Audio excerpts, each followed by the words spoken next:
Sesuatu yang ada, ternyata ada sesuatu yang ada.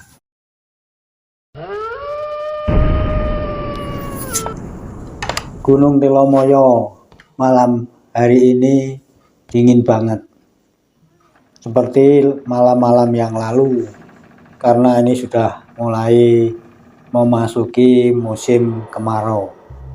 Biasa kalau awal musim kemarau dan selanjutnya udara dingin akan selalu menerpa siapapun yang tinggal di wilayah ini.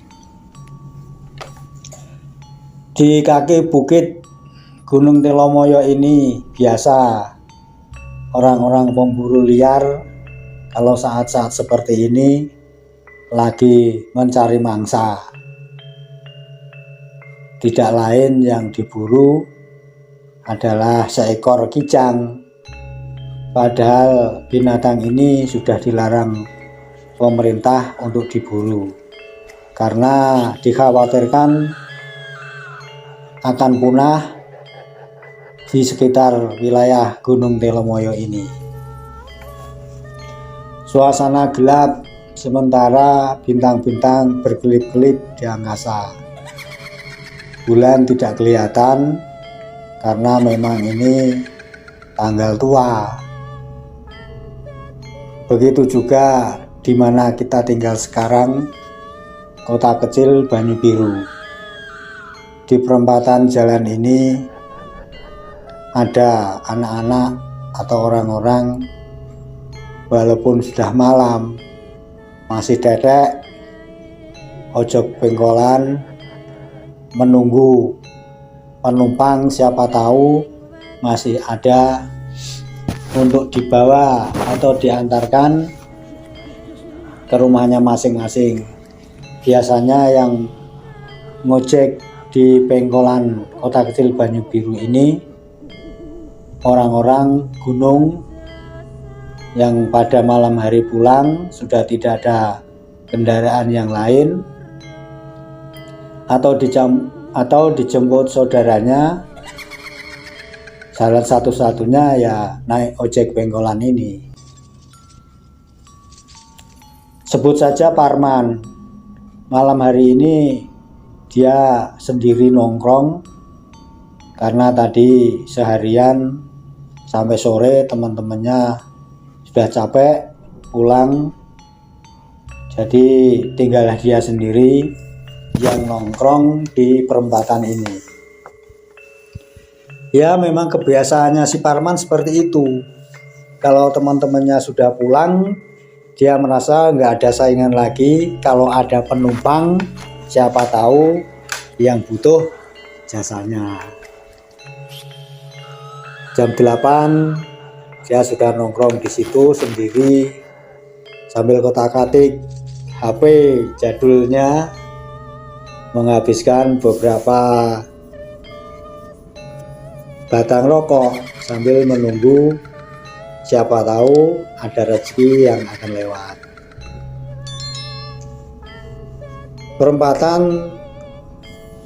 Perempatan Banyubiru semakin malam semakin sepi, tapi dari pojok-pojok sebelah sana masih ada warung kaki lima yang masih buka, walaupun yang membelinya juga sudah jarang-jarang karena memang malam sudah mulai larut.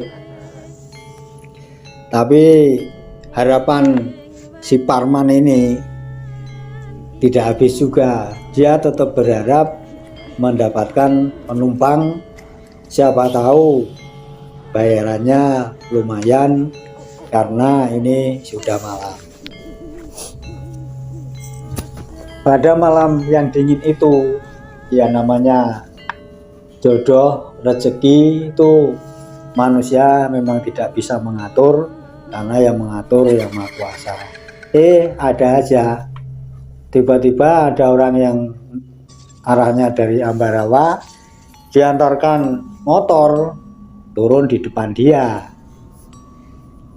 Tanya punya tanya, ternyata yang mengantar ini adalah temannya seorang yang turun tadi, karena kebetulan satu jalan, dia mau ke arah Salatiga, sementara penumpang yang turun tadi adalah tujuannya ke Plalar atau tempat atau dusunnya itu di bawah kaki Gunung Kendil.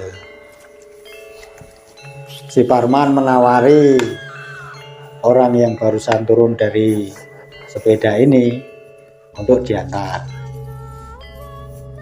karena memang satu-satunya jalan naik ojek. Si orang ini lantas mau aja naik ke motornya si Parman. Motor mulai di starter dan mulai berjalan ke arah selatan, menyusuri jalan-jalan di Kampung Kauman. Ini masih jalannya masih datar, belum sampai yang agak menanjak, karena memang di wilayah Banyubiru ini masih rata jalannya.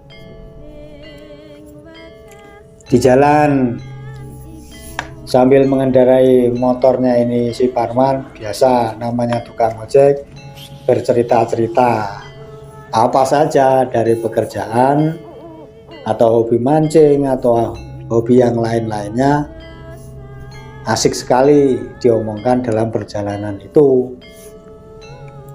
Setelah Kampung Kauman dilewati, mulailah motor ini melewati sebuah lapangan. Yang setelah lapangan ini dilewati, lantas jalannya mulai menanjak. Suasana kiri kanan jalan yang menuju pegunungan ini ya seperti biasa, dingin, sepi, gelap,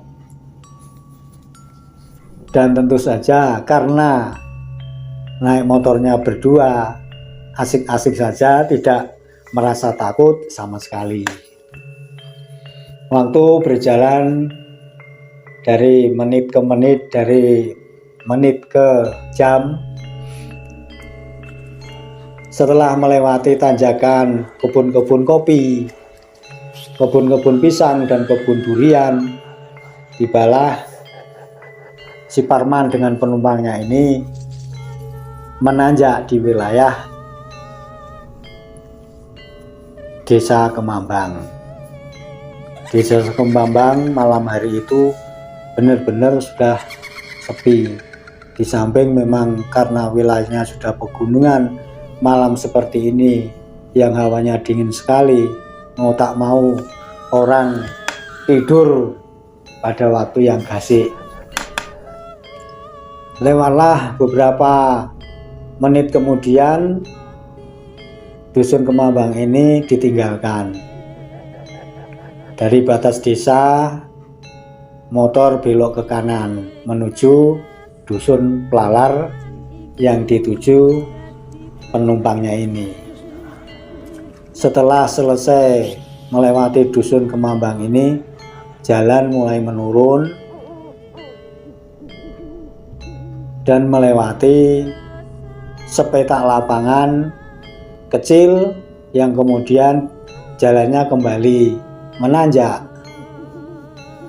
Kebun-kebun kopi dan mauni juga sengon berjajar di pinggir kiri kanan jalan itu.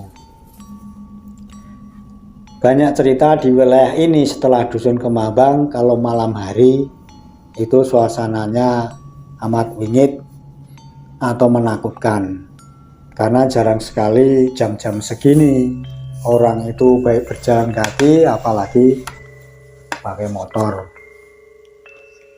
Setelah beberapa lama melewati kebun-kebun itu, jalan kembali menurun dan di depan itu terhampar sebidang sawah yang jarang sekali ditanami karena memang airnya begitu melimpah, sulit untuk ditanami tanaman padi.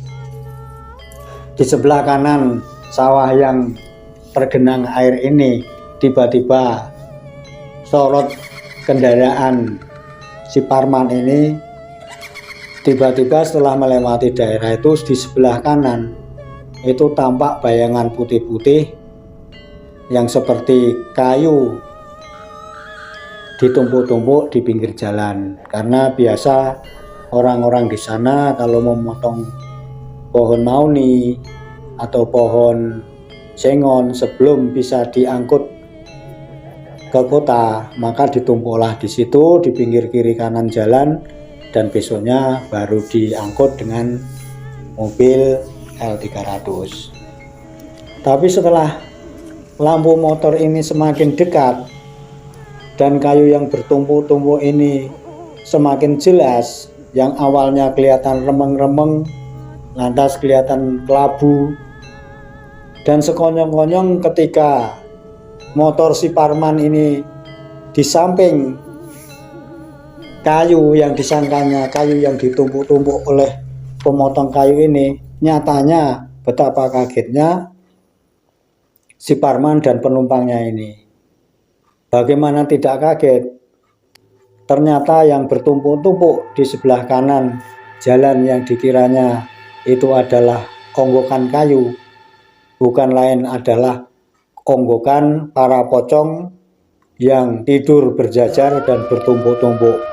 Matanya memandang si Parman tanpa berkedip dengan muka yang menakutkan dan yang gak karu-karuan. Terkesiap si Parman ini dengan seketika kopling gasnya ditambah sehingga motor ini melaju dengan kencang sekali menaiki tanjakan di jalan itu. Sekujur tubuhnya gemetar, begitu juga penumpangnya ini. Bagaimana tidak? Mereka tidak menyangka kalau dalam perjalanan itu akan melihat pocong yang bertumpuk-tumpuk di pinggir jalan yang dikiranya seonggok kayu yang ditumpuk-tumpuk oleh para penebang kayu.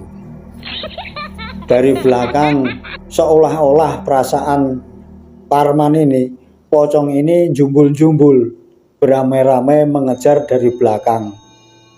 Tanpa ayah lagi, gasnya ditambah supaya cepat meninggalkan tempat itu. Si pocong di belakang sana yang jumlahnya entah puluhan itu seolah-olah tertawa melihat si Parman yang ketakutan dan yang menambah gas motornya lari dari kejaran pocong-pocong itu. Akhirnya setelah beberapa lama kemudian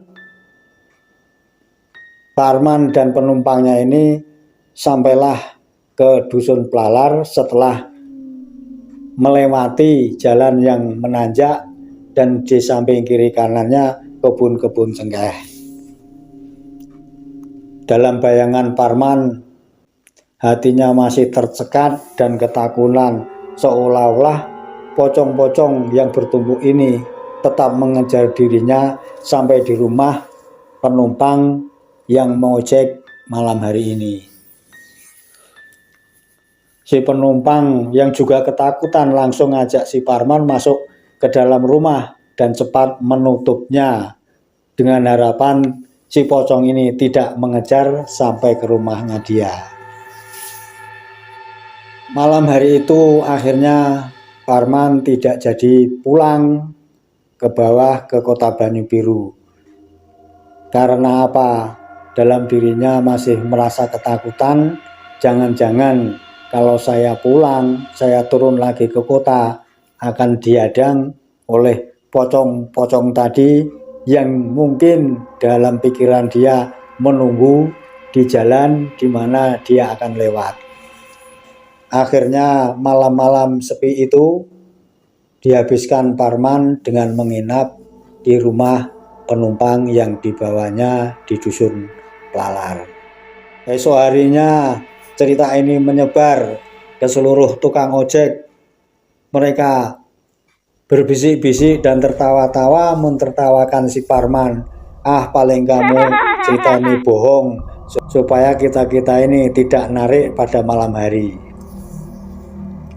Si Parman hari itu ogah-ogahan pergi ngojek, dan lantas cerita ini menyebar ke orang-orang di wilayah kota kecil Banyubiru. Dan akhirnya pada tahu kalau si Parman semalam waktu ngantar penumpang ke Dusun Pelalar di tengah jalan diganggu oleh pocong jahil yang bertumpuk-tumpuk, dikiranya onggokan kayu oleh penebang kayu. Di balik sesuatu yang ada, ternyata ada sesuatu yang ada.